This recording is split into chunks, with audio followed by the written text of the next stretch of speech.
We're in Warwick for this episode. Coming up, we'll meet the mayor of the city, a mother who's making a difference in the life of her severely autistic son, and a 3-time Olympian. But we're starting at Rocky Point, which factors into all the stories I'll tell. I think the last time I was here, Dr. Metal and I hosted a Foghat show on the Midway in the late 80s or early 90s. Sure looks different. One of the fields here played host to Babe Ruth in the early 1900s. The 36 Summer Olympics held tryouts in this very saltwater pool, or what's left of it.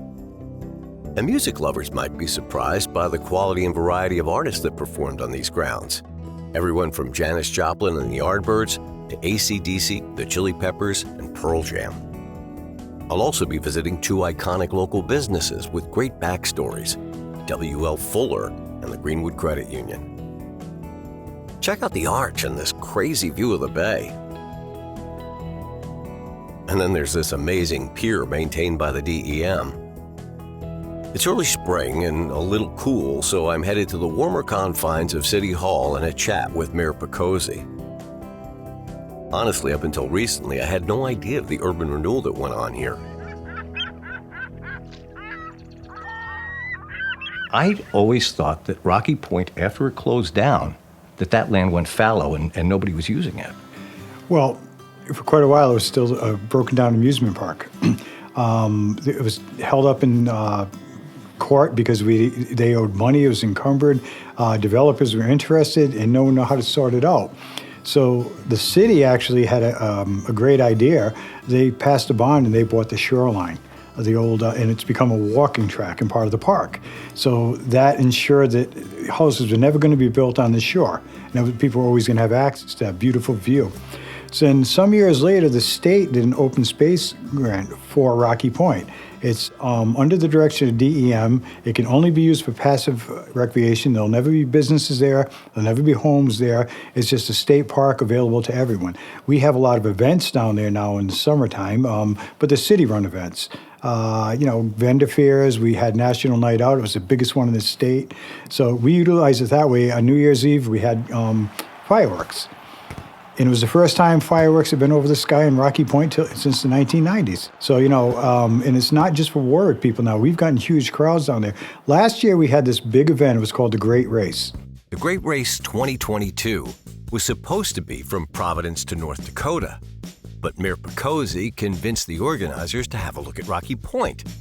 And from the moment they saw the property, they were in. And in a big way, as you can see.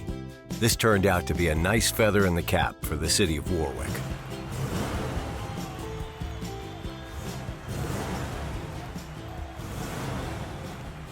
Warwick's, got about 83,000 people, but we're Mayberry. We all know each other. You never move away. My childhood friends still live here. I see them all the time. And Rocky Point's just precious to us. But people from other parts of the state are coming there too now. At approximately 120 acres, this is prime real estate for all Rhode Islanders to enjoy, no matter what town they're from.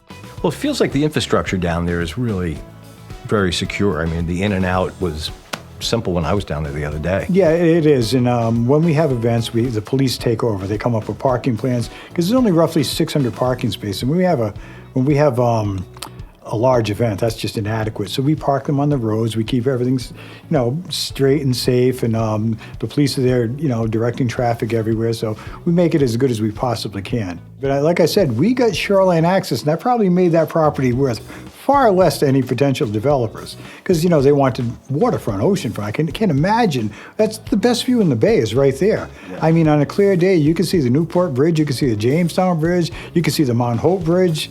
I mean, you can see almost all of lower and upper Rhode Island from there. It's a beautiful view. So imagine having a big condo there. Those would be $1 million condos. But, you would have not had access to Rocky Point anymore. People would be missing out on that shoreline there. It's a beautiful vista. It is. And it's a partnership where all 3 parties, the state, the DEM, and the city are working together for the greater good. Oh, yeah, you'll see hundreds of people. Police department do it. They have vendor fairs. Then they have touch-a-truck events. And they have fire trucks and police vehicles that the kids can go look at. I have a feeling you're talking about an event that's hosted by our friend Debbie. Yes, Deb Woods. Debbie Woods. Deb is never shy about her feelings toward Mayor Picozzi. He is amazing by working with us and letting us use that facility. No other community has a Rocky Point. We have all types of different entertainment. We have the dancing schools and the karate studios coming out, and they get a chance to perform in front of people. It's really great. We put the canine unit demonstrations on so people can see the dogs in action. The SWAT team will be there. So we pull in everything that we can from the community and beyond, and we put on these events that are free to attend, free to park. Perfect location. It's an amazing, amazing day. Given the chance, I asked the mayor where he'd like to see Rocky Point long after he's gone from office. I'd like to see it remain mostly like it is. Yeah. I'd maybe a few more benches down there, maybe a big gazebo, something like that, but I just want it to remain passive recreation, which it actually has to, because that was the bond. But, I wouldn't want, people camping down there. And like I said, we've been approached about concert series throughout the summer. I don't want that. There's a lot of surrounding neighbors there, and it would disrupt their lives. Mayor Picozzi grew up in Warwick since the age of 8, and right next to Rocky Point. And I've lived here, and this is where I'm going to die. I love it here. Do you have a particular memory of your own from Rocky Point? We were there every night. We didn't have to pay because we knew the people that worked there. We knew the managers. We knew the owners at the time. Oh yeah, we worked. All of my family worked there. Me and my brothers. At some point, all my friends did. We have summer jobs. That's where we spent our summer. Rocky Point.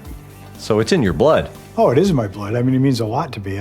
Like I said, we went in a ride. We just go down there. I used to play the Keno game, and pinball in the arcade. Aptly, the mayor gives credit to previous administrations for saving the shoreline.